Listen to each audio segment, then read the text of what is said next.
Alright guys, this is gonna be my Bad Boys Ride or Die movie review. This is the fourth movie in the Bad Boys franchise.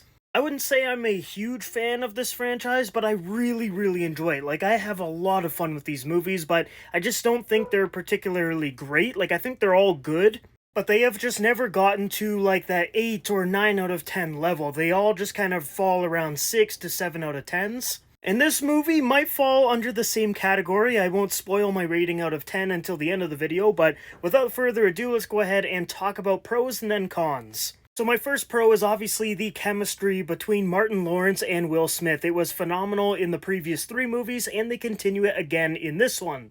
These guys absolutely crush it as Marcus and Michael again. They're just so funny, so charismatic. You really buy into their friendship because they are really good friends in real life too. And I just love watching them on the big screen. The buddy cop dynamic is really good.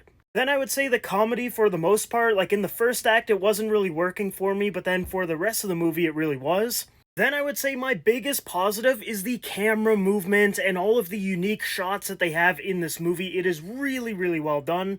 The camera work is literally top notch and it really immerses you into this movie. You're thinking like, wow, these are great shots. And overall, the directing was just really well done, which was a compliment that I had for Bad Boys for Life. Dylan Bilal are actually rumored to direct Spider-Man 4 for Marvel Studios, and honestly, I hope they get the job. Pretty much everything they've directed, I have thought is really well done, so I would love to see them and their take on Spider-Man. Then we gotta talk about the action scenes, because these movies tend to have some pretty good ones. I would say this also has good action scenes, but not great. There was a really cool action scene with my boy Reggie. I feel like he's gonna steal the show for some people. Like, he was just really good in that action scene, and then he was also really funny towards something at the end. But yeah, overall the action scenes were solid. And then another aspect that I really liked about this movie is Armando working with his dad and Marcus. I'm not going to spoil how it happens or anything, but it was just a really cool thing to see the team kind of expand a bit. And if we end up getting a Bad Boys 5, because it looks like Bad Boys 4 is actually overperforming at the box office right now, I really hope that Reggie and Armando join the Bad Boys full time. I think it would be really cool to see. And having him be in the movie a bit more was just nice to, give us a father-son dynamic. He gets to learn and grow with his father figure in his life now because his mom was a witch and twisted his mind and made him do some really bad things, and now he's with his father who's a good guy, and it really sets him up for a really great character arc. Then I would say the pacing was really well done. I did not want to look at my watch once. I was thoroughly engaged for the whole thing. And then my last positive I would say is it's just a joy to watch these characters grow older. They're not trying to pretend like these guys are still like 25, like they are older, they get hurt easier. They both have problems, and even in this movie, Will Smith's character is dealing with anxiety and panic attacks, which I was not expecting, but it was a really cool angle to give him. Alright guys, now on to the negatives. My first one is going to be the villain. Very generic. I didn't even remember his name or his backstory or any of that. He just kind of feels like a really menacing dude that you just don't care about. Like, he does some really menacing and evil stuff, but he was meant to be this big villain with a lot of connections to Captain Howard and setting him up and blackmailing him and just making him look like the villain. This is the guy that's like orchestrating all that and going after the bad boys and all this stuff. But he just wasn't a good villain. He was very forgettable. I think Johnny Tapia in Bad Boys 2 was better, and I really liked Bad Boys 3 with the mother and Armando being the villains a lot more than I like this guy. I thought the Marcus spiritual stuff was a little weird. It was a little too jokey for me. And it kind of pulls you out of the movie a bit, the realism of it, because we've got like a buddy cop movie about these aging police officers in Miami, and then you just have these random spiritual scenes that play out as comedy, and it just felt a little weird. It wasn't terrible, but I would have preferred them to just not even include that at all. Then I would say Mike's wife in this movie. He gets married, and it's to a character we haven't seen before. I think if he got married to Sydney, which is Marcus's sister, I think that would have worked a lot better. Or to Rita, the girl that he was literally dating previously, and that they were talking about their history and all that in Bad Boys 3. I thought they could maybe, work it out, and then in Bad Boys 4 they get married. But no, he got married to, I believe it was his psychiatrist. And you don't really have any attachment to this character, so when stuff happens to her, you're not really caring all that much.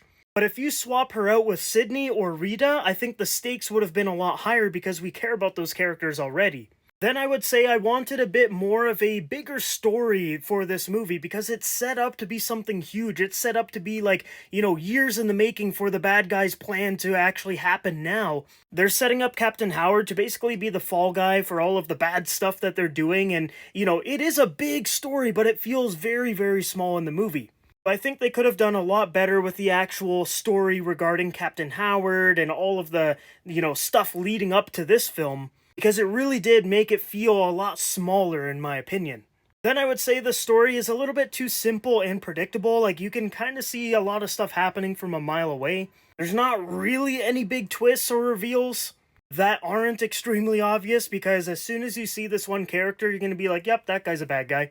And then at the end, it's revealed and you're like, whoa! Then I would say my last negative is the first act of the movie. It was a little weird, we're introduced to the whole spiritual element, and it feels like they're trying really hard for the comedy, and it just wasn't working for whatever reason. But then when we hit the second and third act, everything was clicking, so I don't know what was happening during that first act, but it clearly was not as good as Act 2 and 3.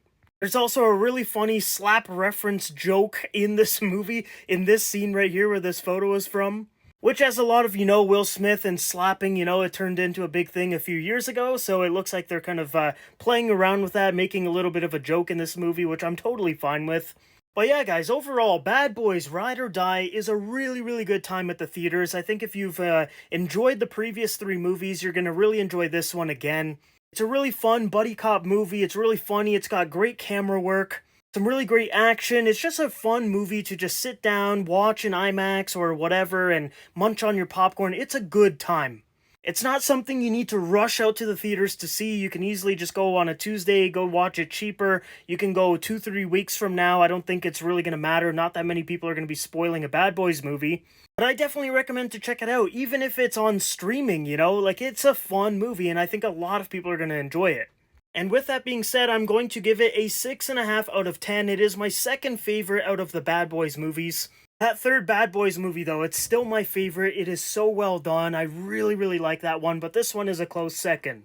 So guys, if you have watched Bad Boys Ride or Die, let me know down below in the comments what you thought about it. Did you like it? Did you hate it? And what would you give it out of 10? And is it your favorite out of the Bad Boys movies?